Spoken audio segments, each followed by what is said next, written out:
बेटा चुपचाप माँ का अपमान देखता रहा। विमल बहुत परेशान था। उसे समझ में नहीं आ रहा था कि वो इस परिस्थिति से कैसे निपटे। वो अपनी माँ को बहुत चाहता था, लेकिन उसकी पत्नी और बच्चे उसकी माँ से बहुत दूर भागते थे, क्योंकि उसकी माँ की एक आंख नहीं थी। साथ ही उसकी कमर भी सीधी नहीं रहती थी, झुक कर चलती थी। वैसे वह अपना काम सब खुद कर लेती है, फिर भी उसकी पत्नी और बच्चों के लिए वो हमेशा खटकती है। दादी, आप ऊपर के कमरे में जाओ, मेरे दोस्त आ रहे हैं, विमल के बेटे अखिल ने बड़े बेरुखी से कहा।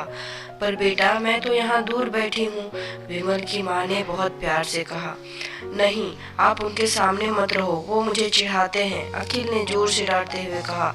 क्या हुआ अखिल, क्यों चिल्ला रहे हो? विमल की पत्नी कामिनी ने किचन से ही आवाज लगाई। देखो ना माँ, ये दादी यहीं ड्राइंग रूम में बैठी हैं और मेरे दोस्त आ रहे हैं, अखिल ने शिकायत भरे लहजे में कहा। माँ जी, आप ऊपर चली जाओ, क्यों हम लोगों को लजवाती हो? कामिनी ने बेटे का पक्ष लेते हुए कहा। बेचारी सरस्वती चुपचाप उठकर ऊपर जाने लगी। कमर झुकी होने के कारण उन्हें ऊपर चढ़ने में बहुत परेशानी हो रही थी, किंतु वो पूरी ताकत से ऊपर के एक अकेले कोने वाले कमरे में जाकर बैठ गई। विमल बाजू के कमरे से सब सुन रहा था। उसे कष्ट हो रहा था कि उसकी माँ को अपमानित होना पड़ रहा है, किंतु वो असहाय था। अगर वो कुछ कहता तो पत्नी और बच्चे उसका विरोध करने लगते हैं। उसकी ससुराल भी एक उच्च घराने में थी। वह चुपचाप इस तरह हर दिन अपनी माँ को अपमानित होते देखता रहता था। रात को विमल की पत्नी ने कहा, देखो जी, अब कुछ करो। कल कलेक्टर साहब की पत्नी आई थी और माँ जी अपनी देसी धुंधारा में उनसे मिली।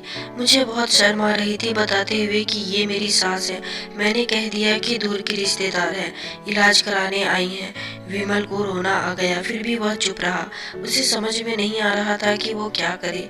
अपने बेटे की मनोस्थिति को सरस्वती अच्छी तरह से जानती थी और बेटे को कोई कष्ट ना हो इसलिए वो हर बात को चुपचाप सह लेती थी। विमल बहुत उदास रहने लगा। एक तरफ परिवार तो दूसरी ओर माँ। आखिर माँ से अपने बेटे की यह हालत देखी नहीं गई। एक दिन उसने अपने बेटे से कहा, विमल, बहुत दिन हो गए हैं, मैं अपने गांव जाना चाहती हूँ, मुझे वहाँ पहुँचा दो। मेरा यहाँ मन नहीं लगता। लेकिन माँ, वहाँ तो कोई नहीं है, तुम्हारी देखभाल कौन करेगा? विमल ने आश्चर्य से पूछा।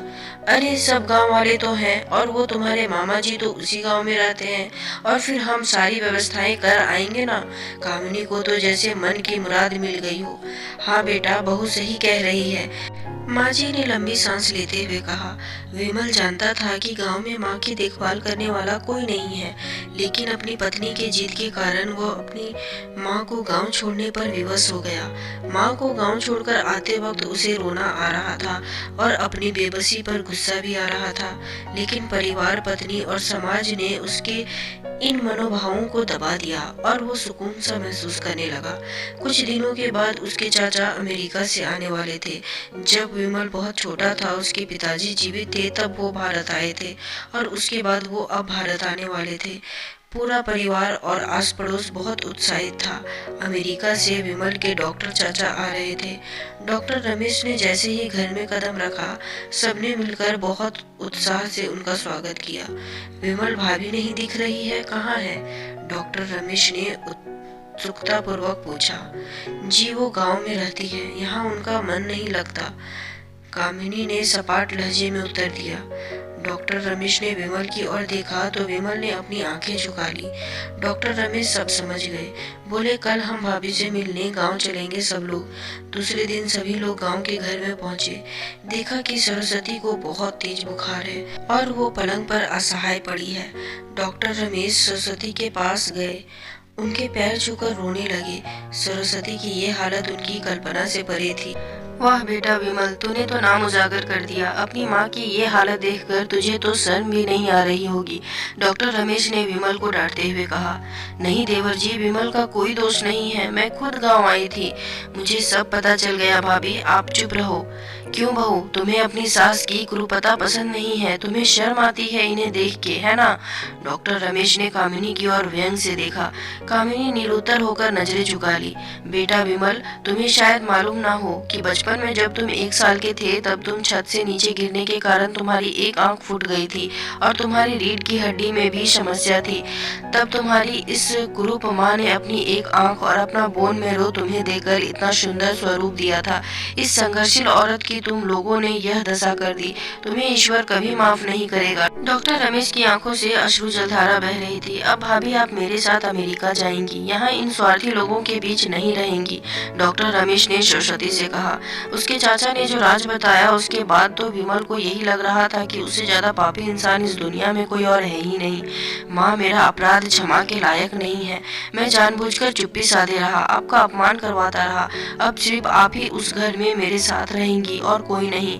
कामिनी को भी बहुत पश्चाताप हो रहा था, किंतु उसकी हिम्मत नहीं हो रही थी कि वो अपनी सास से नजरें मिलाए। सरस्वती कामिनी की मनोस्थिति को समझ गई और उसको अपने पास बुलाया और विमल को डांटते हुए कहा, खबरदार, जो मेरी बहू को मुझसे अलग करने की कोशिश की तो तुझे ही घर से बाहर निकाल दूंगी।